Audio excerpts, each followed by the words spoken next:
Hey, what's up my game devs? Let's paint our landscape. I'll show you step by step how to make it work, and if you are doing this for the first time, I'll explain everything along the way.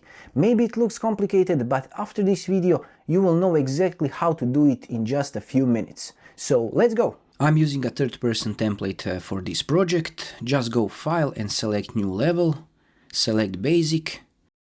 You can click on the floor and delete it. Now go up here and select Landscape Mode. Scroll a bit down and create the landscape.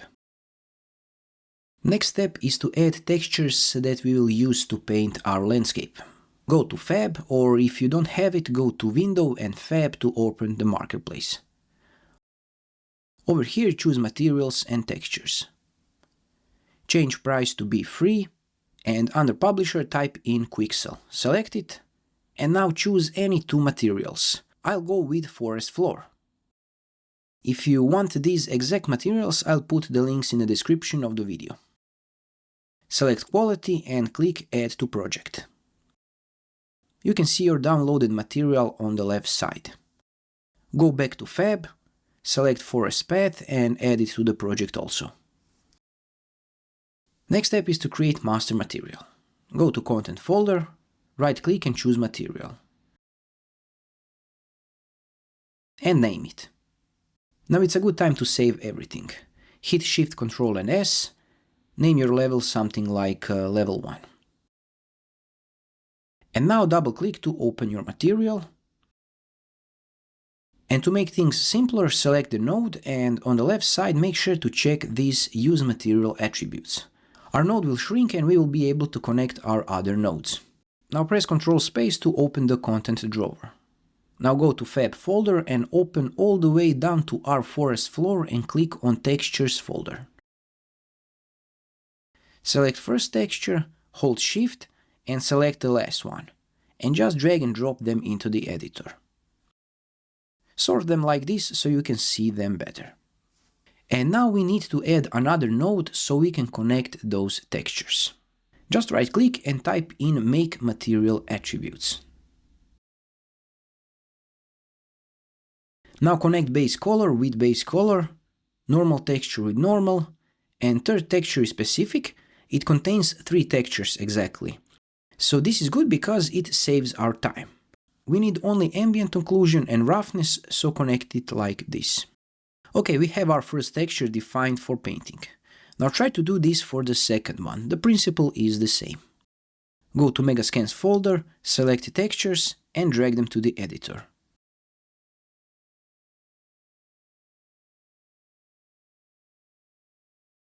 Click on Material Attributes node and press Ctrl D to duplicate it. And connect as we did with the first one. Okay, nice work. Now we need to add some extra things to make our life easier later. We need to select all our textures and on the left side change Sampler Source to be Shared Wrap. This is important if you have more textures and Unreal Engine won't show them to save memory, so if we change this to Shared Wrap, our textures will be always visible. The next step is to add node to combine those two painting textures we just create. Right-click and select Landscape Layer Blend. This is important, so make sure to select Landscape Layer Blend node, and on the left side we need to tell Unreal Engine that we have 2 layers for painting. So click this plus button 2 times. If you want to add more textures later, you need to add more these layers here, but for now 2 are just fine. Add names like Forest Floor and Forest Path.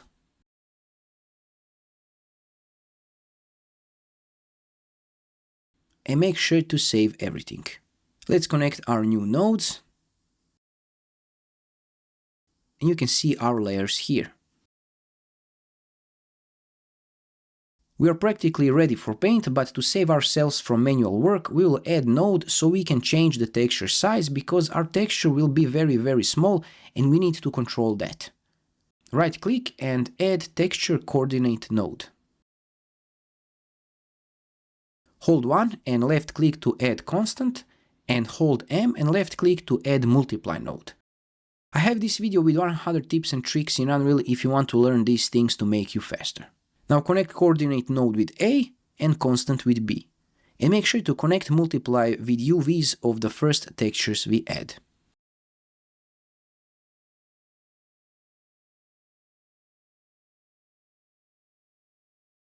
Okay, now you can guess that we need to do this with our forest path textures also.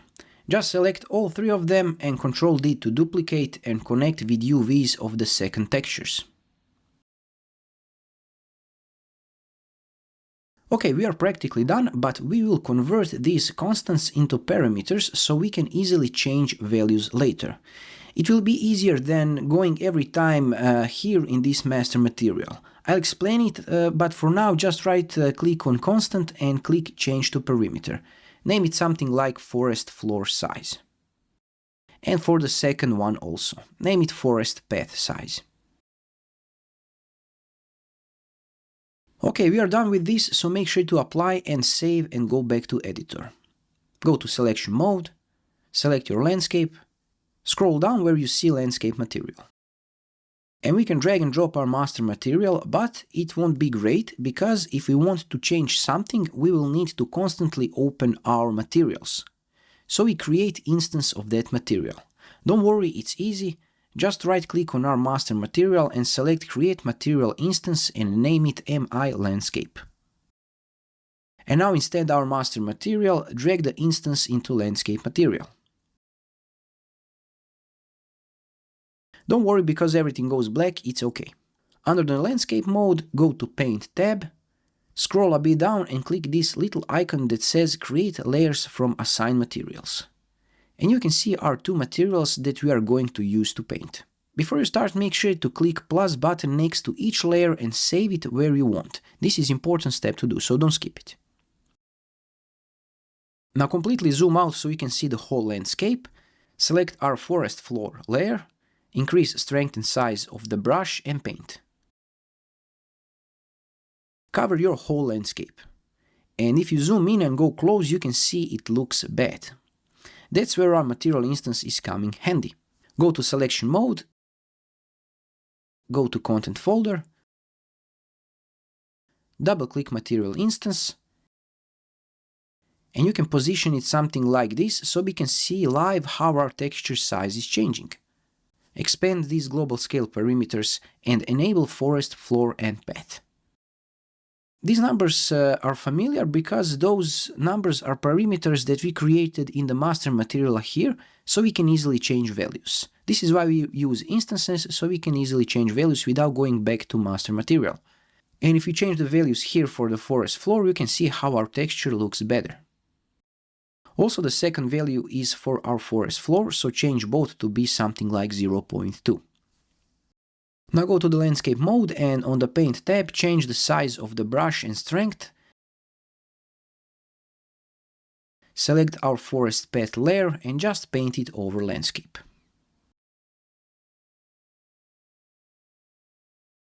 Right now we have problem, it doesn't look good, it's all merged together. In Unreal Engine 5.7 these options are moved to the material graph, so go to our master material, select Landscape Layer Blend, and on the left side for our forest path, change blend mode to Alpha Blend. Apply and save. If you go back to editor, you can see that now it looks better. Also, if you quickly want to add some hills, go to Sculpt mode, choose Noise Brush, change value here to Add, and paint over landscape.